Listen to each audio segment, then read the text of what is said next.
पलामू के छतरपुर में चीनी कारोबारी शुभम कुमार की हत्या के विरोध में आज छतरपुर नौडिया बाजार बंद रहा। इलाके के लोगों में गुस्सा था। वहीं धावाडीह में 4 लाख की लूट प्रशासन की विफलता को दर्शाता है। पलामू की व्यवसायियों ने इस पर क्या कहा, आइए सुनते हैं। गिरफ्तार करना होगा, गिरफ्तार करना होगा। दिन दहाड़े हत्या के छतरपुर पुलिस जवाब दो, दिन दहाड़े गोलीबारी के छतरपुर पुलिस जवाब दो। पर्दाफाश करना होगा, छतरपुर में अंडरवर्ल्ड का पर्दाफाश करना होगा।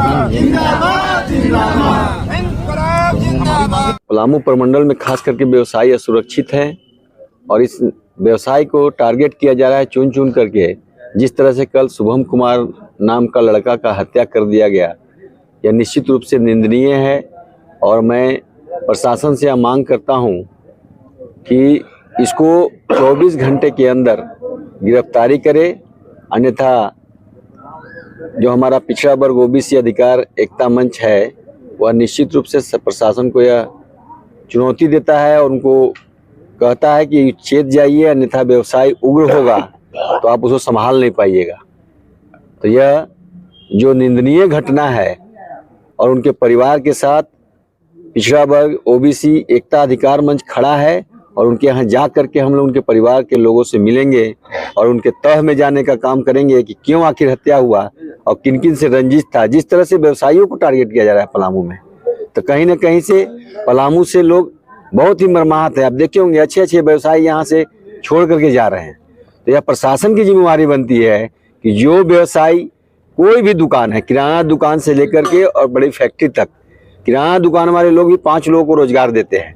तो जो हम रोजगार सृजित करते हैं वैसे लोगों को आप सुरक्षित नहीं रखेंगे तो किनको सुरक्षित रखेंगे? यह प्रशासन से हम जानना चाहते हैं, सरकार से भी जानना चाहते हैं कि आप किनका सुरक्षा के लिए आप सरकार बनाए हैं और सरकार का दायित्व क्या है।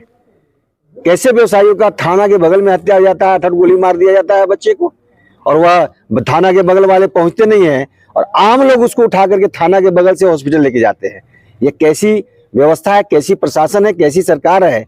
तो मैं सरकार से हम मांग करता हूं कि उन अपराधियों के खिलाफ जल्द से जल्द कानूनी कार्रवाई करके और उसको गिरफ्तार करके और फांसी की सजा दें, अन्यथा ओबीसी समाज जो है जग चुका है और उसको अधिकार के लिए और उसको न्याय के लिए यहाँ से लेकर के दिल्ली तक जाना पड़ेगा, चाहे गृह मंत्रालय भी जाना पड़ेगा, तो हम लोग जाने का काम करेंगे। इसके लिए हम लोग जिला प्रशासन से मांग करने के पहले तो सबसे पहले हम भगवान से मांग करते हैं कि हे प्रभु, मृतक शुभम का आत्मा को आप शांति प्रदान करें।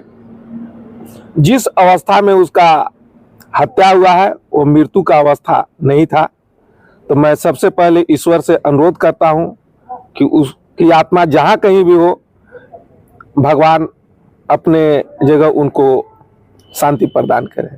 दूसरी चीज, जिला प्रशासन से जहां तक मांग करने की बात है, हम लोग व्यवसायी हत्या के संबंध में कई बार मांग करते करते थक चुके हैं। अब ऐसा प्रतीत होता है कि प्रशासन हम लोगों को अनदेखी कर रहा है, अनसुनी कर रहा है। हम लोगों पर प्रशासन का कोई ध्यान नहीं है, कोई न्याय नाम की चीज नहीं है। तो हम लोग तो अब मजबूर हैं कि अपने व्यवसाय को, अपने परिवार को, अपने घर को कैसे संभाले, कैसे हम लोग बच पाए। तो हम लोग अब एकदम मजबूर हो गए हैं। पलामू प्रमंडल के व्यवसायी जितने भी हैं, अब हम लोग अब इस कगार पर पहुंच गए हैं कि पलामू को छोड़ करके कहीं दूसरे जगह हम लोग अब पलायन कर जाएं, कहीं चले जाएं, तभी हम लोगों को अब जान बच सकता है। प्राय दिन देखा जाता है कि व्यवसायियों को, व्यापारियों को, ओबीसी परिवार को टारगेट करके हत्या किया जा रहा है। कल की जो घटना है, शुभम कुमार, उसके पिता शंकर जी, दोनों पिता पुत्र किराना के सामान लेने के लिए छतरपुर आए हुए थे और छतरपुर आने के क्रम में वो छतरपुर गाड़ी में बैठे हुए थे। पिता उनके किराना सामान ले रहे थे और कोई अपराधी आता है, पूछता है कि तुम्हारा नाम शुभम कुमार है, तुम शंकर जी के पुत्र हो। इतना कहने के बाद, हाँ कहने के बाद तड़ातड़ 8 गोली उसका सीना में मार देना, तो ये स्पष्ट होता है। और वो गोली कहाँ मारा गया?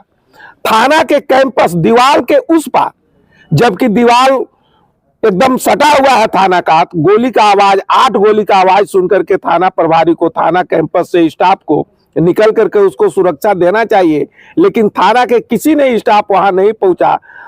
वहां पर राहगीर जनता उसको गाड़ी से निकाल करके हॉस्पिटल पहुंचाते हैं।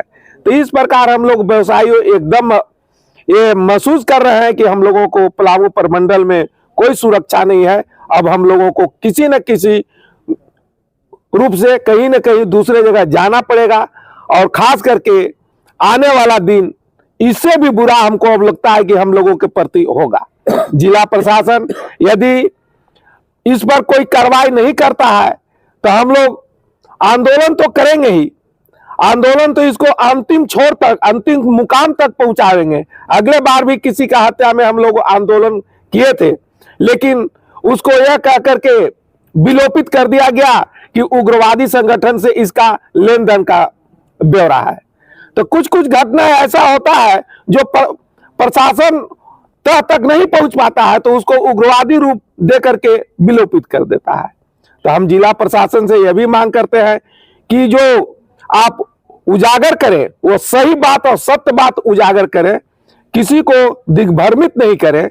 हम व्यवसाय बहुत असुरक्षित है, आप सबों पर बहुत हमको उम्मीद है, विश्वास है कि आप हमको सुरक्षा दीजिएगा। ये अंतिम बार हम लोग फिर सुरक्षा की मांग कर रहे हैं। यदि इसमें सुरक्षा नहीं हम लोगों को दिया गया तो हम लोग चरणबद्ध आंदोलन करने के लिए तैयार रहे।